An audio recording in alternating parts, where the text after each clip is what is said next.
Olá, boa tarde.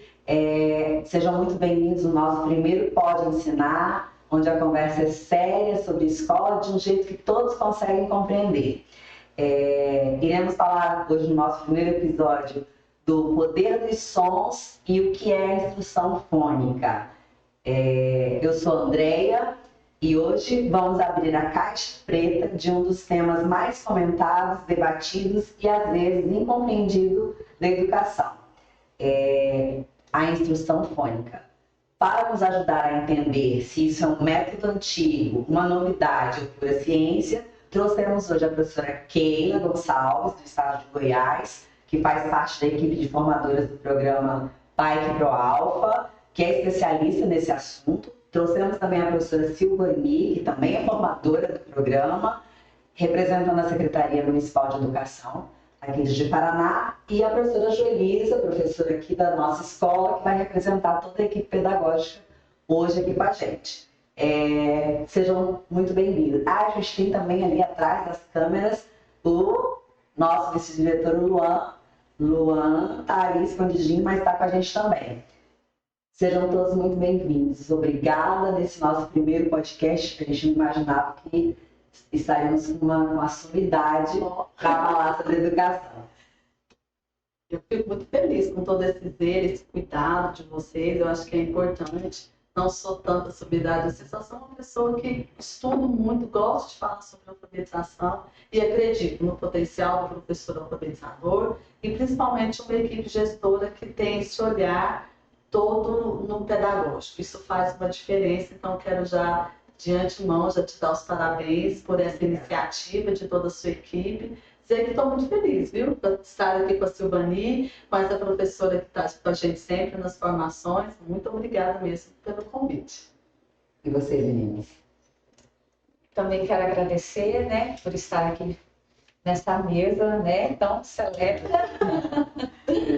E é um prazer estar aqui falando com vocês sobre a alfabetização, sobre a educação, né, que é aquilo, é a nossa prática, é o nosso trabalho, é aquilo que nós acreditamos, né, estamos fazendo aí todos os dias. E é um prazer estar aqui nesse bate-papo, nessa conversa, que tenho certeza que será muito produtiva. Será? Eu agradeço também o convite, aqui representando meus colegas da escola. A gente sempre conversa, a gente debate quando estamos com dificuldade, um chama o outro. Nas formações a gente vai trocando figurinhas também.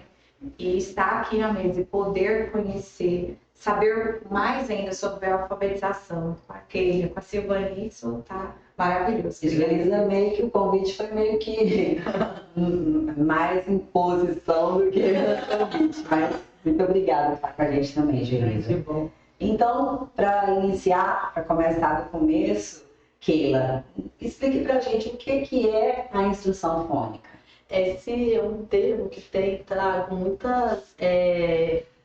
alguns equívocos no entendimento por parte dos nossos educadores, né? A instrução fônica não é um método, né? Na verdade, ela é um ensino sistemático na relação entre fonemas e os grafemas, né? Os grafemas são as letras combinadas da linguagem escrita e os fonemas são os menores sons da fala, que é da linguagem falada. Qual é a intencionalidade de se trabalhar com a instrução fônica na alfabetização?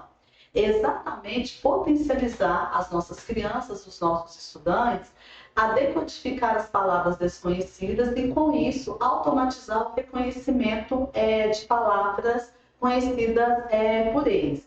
Então, em termos práticos, quando a gente fala de instrução fônica, é ensinar para a criança a chave do código da nossa língua, que possui um sistema, que é um sistema alfabético, né, que a base dele é alfabética, e aí o grande desafio dentro da instrução fônica é possibilitar a tradução de sinais visuais que ele vê nas páginas de um livro, no outdoor, em qualquer suporte que nós temos dentro da nossa língua, que está aí, que ele já conhece na fala. E aí eu peço até para a professora Silvani, a nossa professora, a nos ajudar a entender que método fônico é diferente de instrução fônica. A instrução fônica, ela faz parte dos pilares da alfabetização, dos componentes da alfabetização. E o método fônico, ele já é uma estratégia metodológica.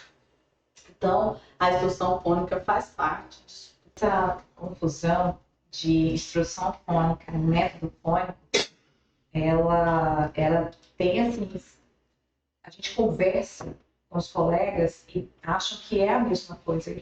Eu tentando explicar, claro, eu não consigo explicar com essas palavras, mas falando, né? Instrução fônica vem para a criança aprender, ela não está ligada ao método, é o processo, uma das escadinhas que a criança precisa para chegar a ser alfabetizada. Já o método tem vários, que nessa linha fônica, para poder atingir esse objetivo. E essa confusão faz com que a gente tenha maior dificuldade de conseguir utilizar os métodos e entender que a criança precisa passar por esse processo. Porque a gente pega de forma aleatória, com pouca intencionalidade, sem saber ao certo o que está fazendo. Agora eu tenho que trabalhar com método fônico. Né? Mas o objetivo é que reconheça esse som, que ele reconheça que aquela letra ela tem um nome, tem a forma de escrever e tem um som.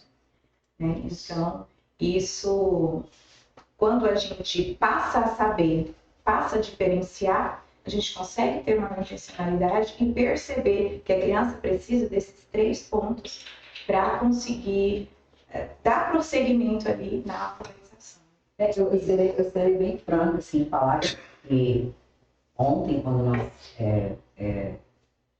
programamos falar sobre esse tema, eu fiquei muito apreensiva porque na formação que os gestores participam, não tem a mesma abordagem que tem na formação com os professores. E aí, às vezes eu fiquei com medo de falar com você e tá falando uma coisa que não tinha nada a ver. Aí você mandou um roteiro que abre muito a maneira como eu pensava. E aí, assim, pensando no que a gente conversou antes de sentar aqui, eu penso que isso deveria ser algo que todo mundo tinha que ter conhecimento, as famílias, a escola, todo mundo, para que a criança ela não sofresse nesse processo de ser alfabetizada. E aí é interessante quando você fala isso, André, que isso não é só você que pensa, né? Acho que a maioria dos nossos educadores não é retorno a método tradicional, a método fônico, não é isso. A gente está trabalhando com uma instrução fônica que faz parte da nossa língua, que é parte da linguística. Então, quando a gente apresenta uma palavra para uma criança, nós temos as letras que pertencem ao alfabeto, que tem nome, essa letra tem nome, essa letra tem som, e essa letra também tem uma grafia. É importante esse diferencial, porque muitos professores caem no equívoco de achar que nós estamos trazendo métodos de alfabetização. Não é isso. A nossa base, né, professora Silvana, é a instrução fônica, essa relação dos sons das letras com a grafia. Que é o princípio alfabético, né? Tudo que nós falamos, a nossa língua, né? Tudo que nós falamos, nós registramos, né? Então, é o som e o registro, a letra, a grafia. Então, é necessário ter esse ensino explícito para a criança, porque a gente bate muito na tecla nas formações, né, Keila? É um ensino explícito, sistematizado e intencional. Nós temos que ter uma intencionalidade. E para ter um ensino explícito, intencional e sistematizado, precisa de planejamento. Né?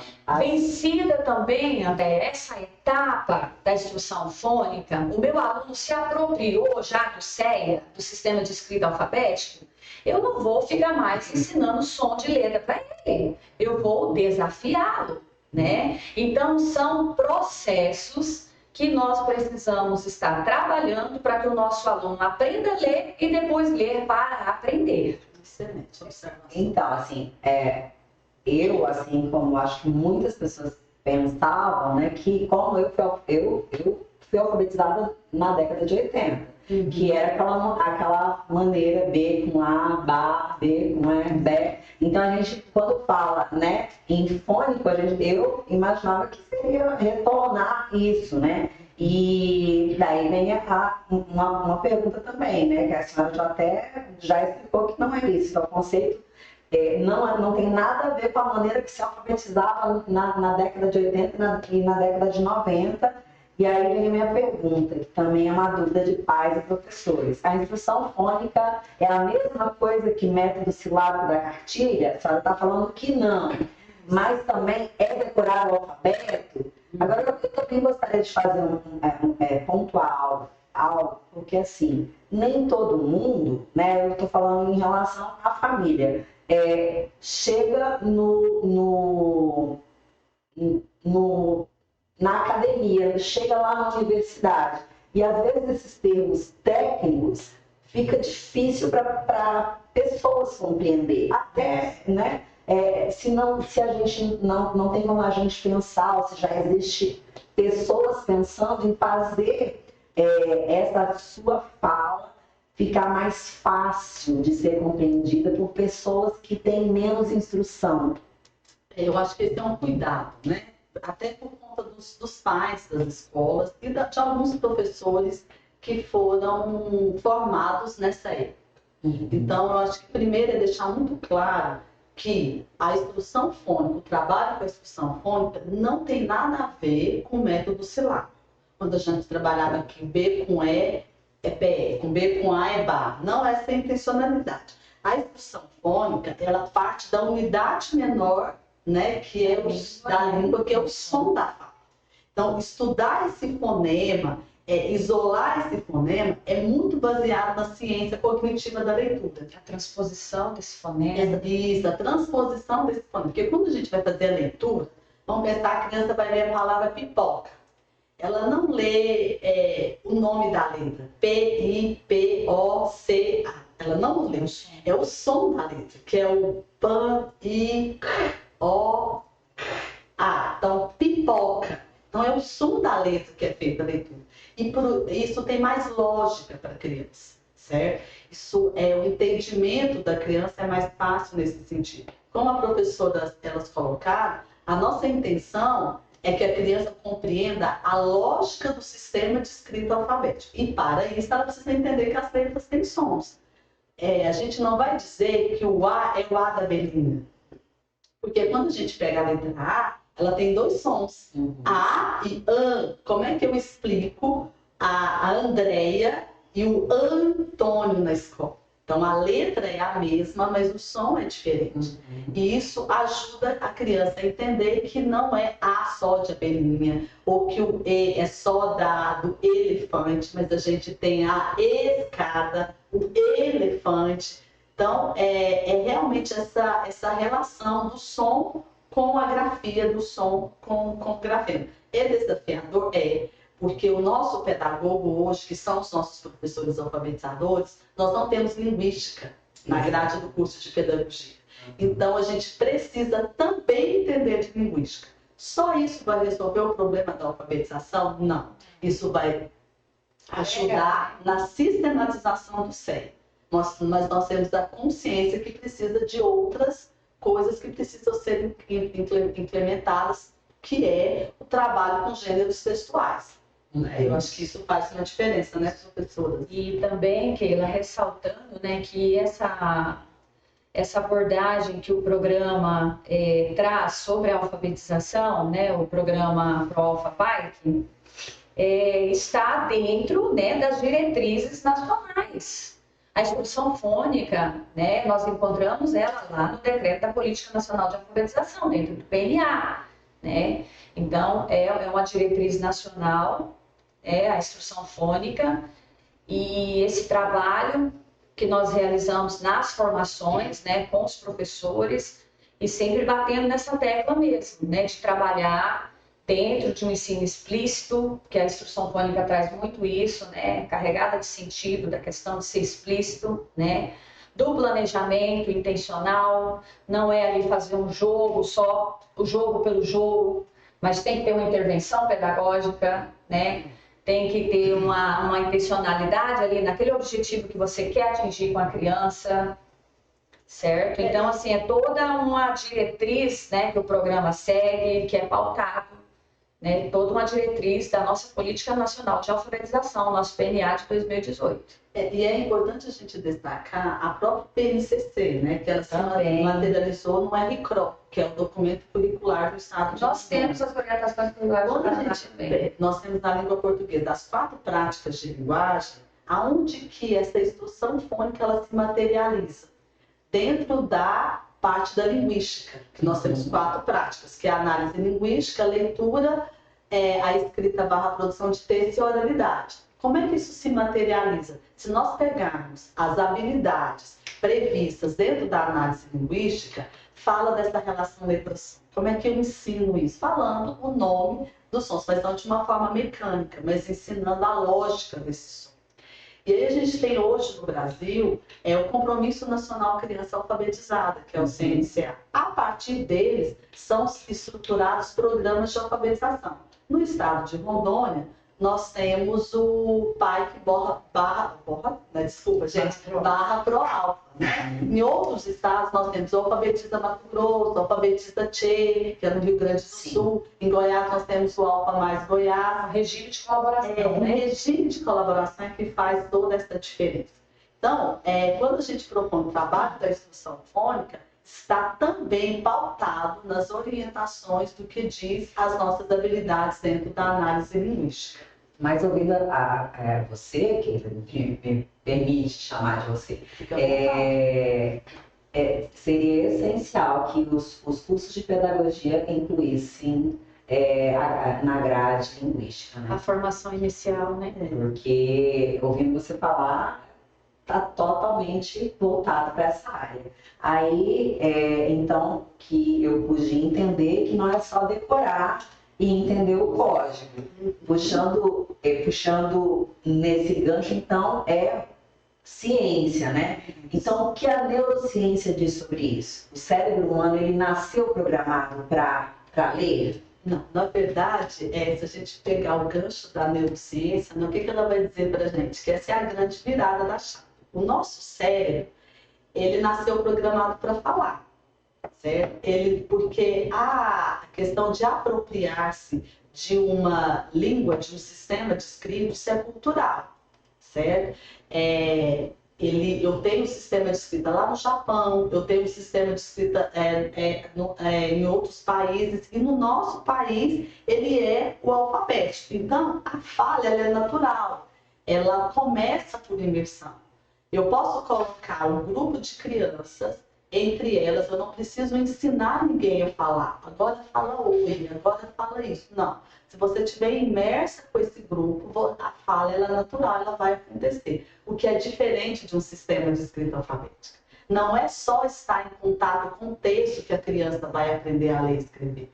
O contato no ambiente letrado é importantíssimo. Mas mais importante ainda é ter um professor que, de forma intencional, vai sistematizar o cérebro. Vai dizer que isso é uma letra e tem esse som que escreve desse jeito. E aí ele vai perceber isso. Então, o grande diferencial e a contribuição da ciência cognitiva da leitura e que se ampara na neurociência é exatamente que a gente precisa recrutar certas áreas do nosso cérebro para nos ajudar a reconectar letras, conectá-las ao som das falas. Isso a gente chama de reciclagem neuronal. Isso é muito importante. Então, não é natural, precisa ser ensinado com intencionalidade, sistemático e também de forma bem organizada. E nós temos hoje na neurociência imagem cerebral que mostra como é que a gente liga as rotas dos sons com as letras, que a gente chama isso de rota fonológica. E é uma grande descoberta dentro da ciência que precisa, sim, professora, chegar a todos os nossos professores alfabetizadores e também as nossas famílias, né? Saber que é essa rota fonológica que nós utilizamos para alfabetizar com sucesso, né? Impressionante. Então, ou seja, ler é quase como aprender a tocar um instrumento musical. Uhum. Precisa treino, instrução direta. Mas aí entra uma crítica que a gente sempre escuta por aí. Focar tanto em sons e letrinhas não deixa a leitura chata? isso não atrapalha a criança a entender o contexto e o significado do texto? Esse é um dos mitos da educação, né? Que a gente acha que ficar só treinando letrinha é chato, isso é necessário. E nós não queremos só isso, certo? Então, nesse primeiro momento, né, meninas, quando a criança entra nesse processo, a criança ela precisa organizar esse processo de forma clara e intencional. Porque se a criança ficar tentando entender o significado de um texto, ela vai ficar gastando muito energia nessa adivinha do que a palavra está tentando escrever. Então, o que ela precisa? Que ela precisa entender como é que funciona a lógica desse sistema. E aí a instrução fônica não é só decodificação. Nós não queremos, eu sempre brinco, né, que a decodificação é o mal necessário. Por quê? Para formar o aluno leitor. Então, e quando eu falei para vocês que nós temos uma base dentro do processo cognitivo da leitura, que base é essa? Eu parto da instrução fônica, que vai caminhar para uma decodificação, que ela precisa ser fluida. Aí isso leva a uma automatização, que é quando eu ligo a questão do léxico mental, para ter a compreensão do texto. Então, quando eu falei da rota, nós temos duas rotas, né? A rota fonológica e a rota lexical. O que é a rota fonológica? É exatamente esse percurso de decodificação, de apropriar do sistema, né? Que o cérebro ele vai começar a fazer um esforço para converter letra e som e depois juntar. E aí a gente trabalha com automatização, não é isso, professor? Isso. Daí a criança, quando automatiza, ela entra para a via lexical. O que é a via lexical? Exatamente através da instrução fônica, essa palavra ela é mapeada no nosso cérebro e aí a leitura se torna automática. Então, é isso que a gente precisa garantir. Quanto mais a criança ela automatiza a leitura, ela joga para a rota lexical. Vou tentar dar um exemplo, né, para as pessoas verem se é possível, né? Que a sua preocupação é que isso chegue a todos, né? Quando a criança está nesse processo de decodificação, ela vai relacionar a letra com o som. Quando isso automatiza, ela já aciona a rota lexical. Ela viu aquela palavra pipoca, ela já conseguiu identificar. A criança, nesse processo, ela usa muito mais a rota fonológica do que a rota lexical. Nós utilizamos muito mais a rota lexical. Mas se eu entregar para vocês aqui um texto de física quântica, vocês vão ter que dar uma paradinha e tentar decodificar a palavra. E aí, o que vocês acionam? A rota fonológica, não é isso? Então, a nossa intencionalidade é que, com o trabalho sistematizado da ciência cognitiva da leitura, a gente amplie cada vez mais o léxico das nossas crianças para que ela possa ter a compreensão. Isso faz uma diferença, porque senão ela vai ficar gastando muita energia. E aí, nessa decodificação, que é o que nós não queremos, o que nós queremos é que aconteça a automatização. E aí, nas formações, né, meninas, a gente trabalha muito com estratégia para ajudar nessa automatização. E essa automatização, esse processo, esse passo a passo, ele é importante, porque se a gente não passa por esse processo, a gente não consegue garantir para a turma chegar na questão da fluência leitora. Ele não vai conseguir ler muito bem. Ele vai ler tanto palavra quanto pseudo-palavra, ele vai ler sem entender, ele vai ler de uma maneira só. Então, é importante. Essa sua, ela foi assim, abriu minha cabeça, porque assim, a criança, ela compreendendo a palavra, ela vai, né, igual você usa o termo, ficar se esforçando ali para compreender. Enquanto ela ficar fazendo isso, ela vai deixar de aprender a interpretar, de usar a imaginação. Aí, hoje, nós temos muitas pessoas que estão lá no ensino médio que ainda têm dificuldade no fazer isso, né? Achei fantástico quando você fez essa explicação. A gente chama de liberação de carga cognitiva. Carga cognitiva. A criança tem que automatiza, esforça, automatiza as palavras. que aí eu libero carga para compreensão. Isso. Porque assim, uma coisa que eu quero agradecer muito esse podcast, para a gente poder dizer a todos os educadores e pais que a nossa intenção não é a letra pela letra, mas é a compreensão do texto. Mas o menino não brota compreendendo o texto. Eu preciso Não é automático. Primeiro ele, igual a professora Silvani colocou, primeiro eu preciso ensinar A ler. para depois ler para aprender. Esse é o nosso slogan, né? Esse é o nosso slogan. E assim, a compreensão leitora, ela não é sistemática, ela não é automática, né? E para ele compreender aquilo dali, ele precisa ler, fazer a leitura, né? Então, qual é a base, né, das nossas formações também? Deixar bem assim, explicadinho aqui também, né, Keila? Uhum. Você trabalha a decodificação. Venceu essa etapa, você vai para a fluência. A fluência, ela é determinante para a compreensão? Não, ela não é, mas ela é a ponte. Porque se ele tiver dificuldade ainda na decodificação, que entra aí a instrução fônica, né? Se ele tiver aquela dificuldade ali ainda, você vai trabalhar a fluência para ele automatizar essa leitura, né, professora Joelisa? Ele, automatizando essa leitura, é aquilo que a Keila colocou. A carga cognitiva para ler vai ser menor, então ele vai se concentrar mais na compreensão do texto. Em Keila, pensando assim, o que você me diz? Se nós iniciássemos esse processo, por exemplo, na educação infantil, iniciássemos mais cedo, seria melhor para essa carga cognitiva diminuir quando ele estivesse chegasse lá no primeiro ano para estar alfabetizado? O que você me fala? Perguntinha também é polêmica, né? Eu acho que vale a pena. Polêmica e perfeito. Isso. Então, olha só, se a gente pensar que não é foco da educação infantil, alfabetizar, não é o foco, não é a intencionalidade dela. E nem colocar a criança sentada com papel e lápis para entender e decorar a letra, não é isso. Mas tem umas habilidades preditoras que precisam ser desenvolvidas na educação infantil, ou que são fundacionais, né, para esse processo, que são desenvolvidas através da consciência fonológica. Então, o que é a consciência fonológica? É a criança tomar consciência dos sons. Primeiro, a gente trabalhar a consciência fonológica como se fosse um guarda-chuva. Quem está debaixo desse guarda-chuva?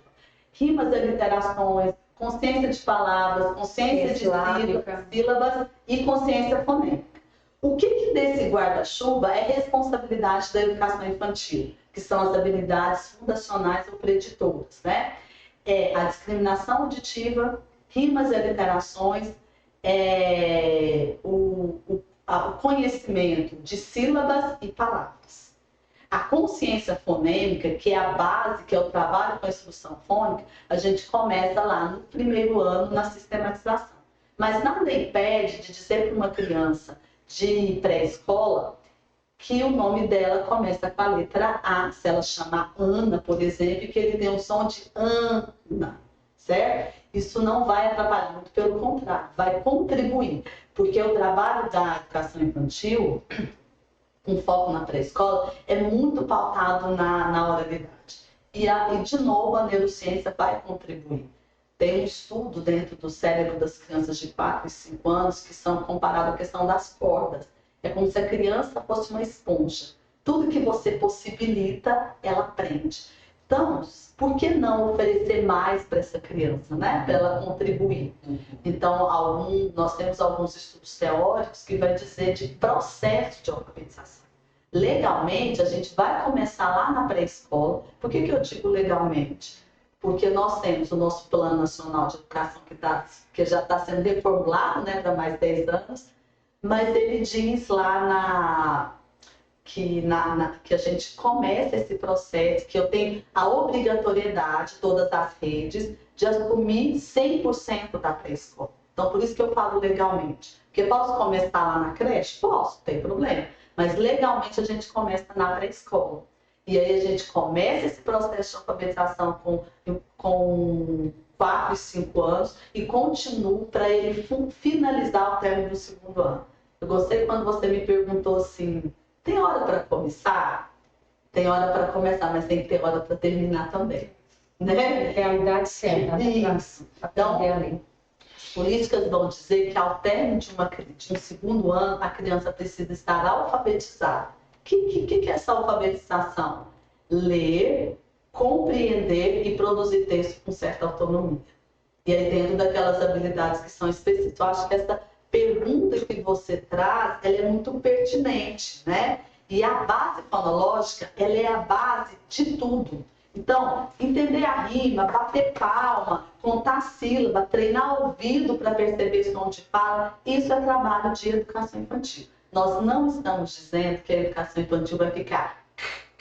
Não é isso, né? Eu acho que isso é muito claro, porque as pessoas têm um equívoco. Nós vivemos no Brasil essa curvatura da vara, né? Ou é 8 ou 80, não. Acho que a gente procura o meio termo e tem que ter trabalho sistemático e intencional. E menino não morre mesmo. Eu não sei se alguém já ouviu falar, eu falo isso muito nas minhas formações. Eu nunca ouvi falar de uma criança que precisou de terapia porque aprendeu a ler. Eu já vi o contrário. Então, e eu também não estou dizendo que é para a gente sacrificar uma criança de pré-escola, mas quanto mais oferecer as oportunidades, contar história, ler bons livros literários, o professor ser leitor, trabalhar com essa oralidade, colocar essa criança para desenvolver essa oralidade, com certeza nós teremos uma entrada no primeiro ano melhor e aí a gente consegue alfabetizar esses meninos alfabetizados no término do segundo ano, né? Agora assim, pensando assim, né, que deveria, ou talvez até exista, documentos que legalizassem, mas que todos trabalhassem da mesma maneira, né?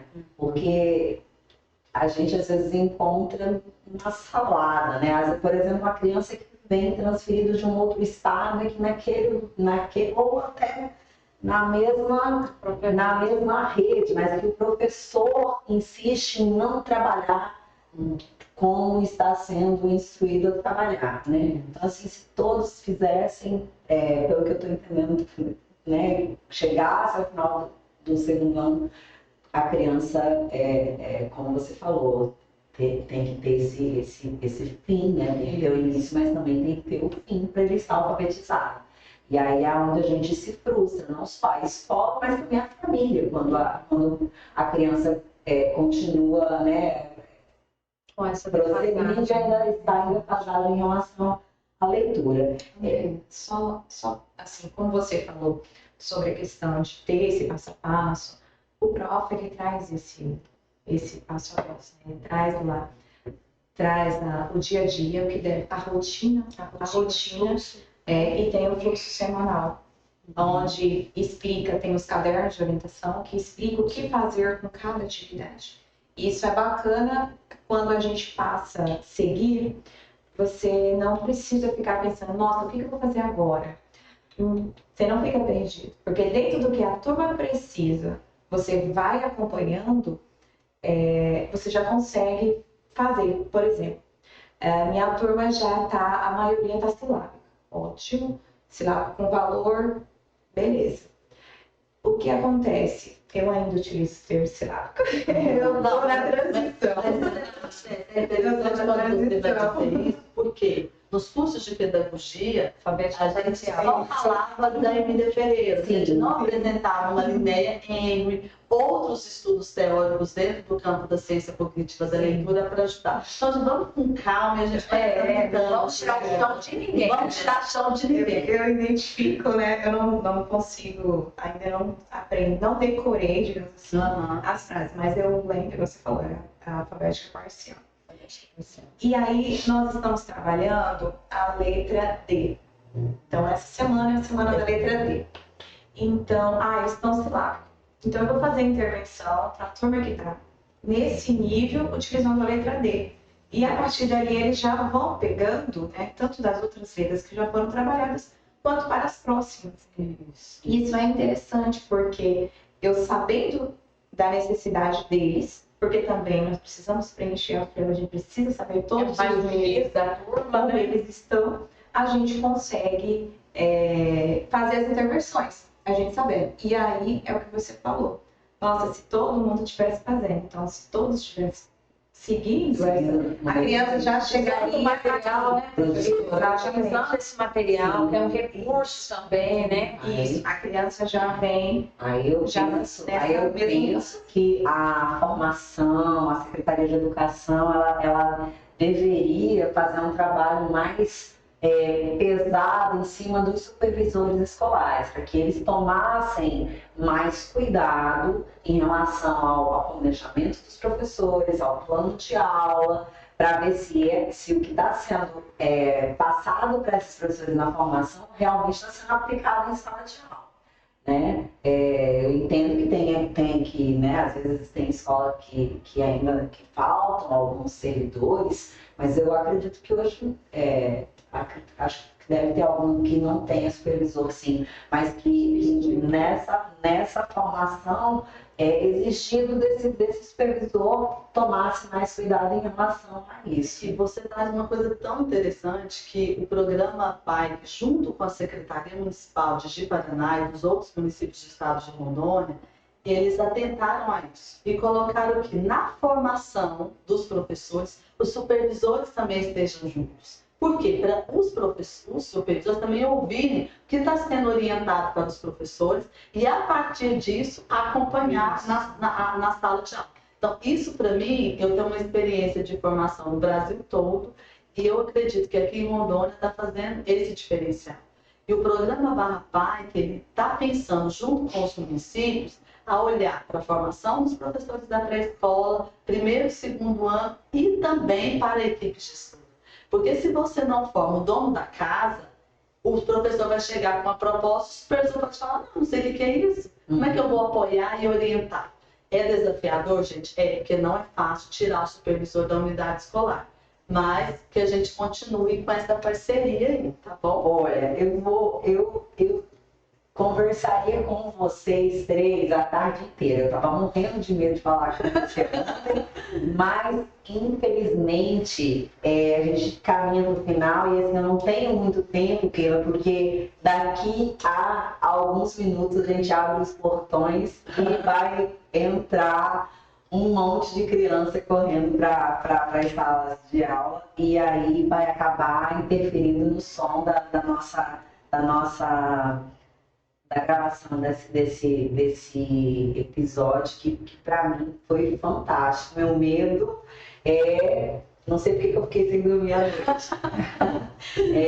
Foi muito bom te conhecer. Você foi assim, uma pessoa que me tirou muitas dúvidas e a Julissa ela foi muito correta quando disse que a partir de agora eu vou cobrar ainda mais dele, porque agora eu estou compreendendo mais.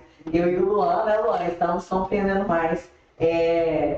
Você tinha me falado que tinha uma sugestão de literatura. Gostaria que você fizesse antes. Eu sei que a gente pensou em conversar ainda mais, né? Mas a gente pensou em falar 20 minutos, a gente já tem quase 40 minutos que estamos falando. Nossa, depois o pessoal vai nem ter paciência para ouvir, né? Então, acho que primeiro eu gostaria de deixar 3 dicas bem rapidinhas para esse trabalho com o som. Eu acho que primeiro, nunca diga o som e o nome da letra e a grafia. Então, professores, não é só o nome da letra.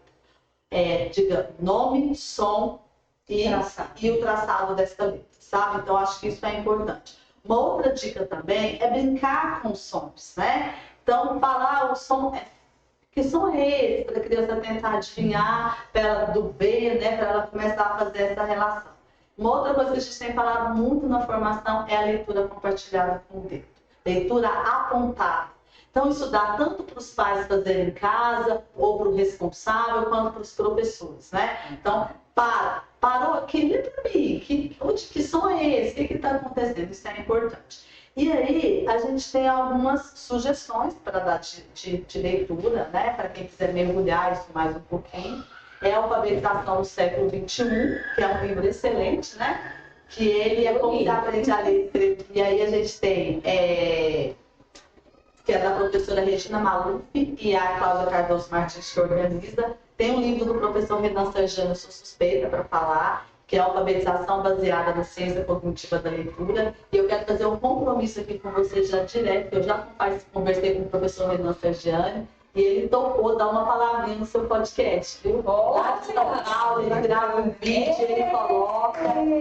Ele é uma pessoa sensacional. E assim, 2 livros. Um livro autor que eu gosto muito, eu vou pronunciar do jeito que eu leio, mas tem outras pronúncias, que é o Stanley Dehaene, né? Uns falam D-A-N, outros falam D-A-N. Ele tem um livro sensacional, que é Neurônios da Leitura e o... esqueci o nome do outro, mas eu vou ficar devendo depois. Assim Aprendemos, a ler. Que é um livro sensacional que ajuda muito, tanto os educadores e ajuda nesse mapeamento. Então, acho que eu quero... A palavra agora é gratidão. Quero agradecer o convite. Sei que as crianças já estão chegando. Obrigada pelo espaço, por essa abertura. E eu acredito muito nessa proposta. Eu sou em Goiás, eu sou especialista de gestão. E você não sabe o tanto que eu fico feliz, Andréia, dessa iniciativa sua. E com certeza você vai ser dita e dada como exemplo para os meus formadores de gestão em Goiás. Muito obrigada.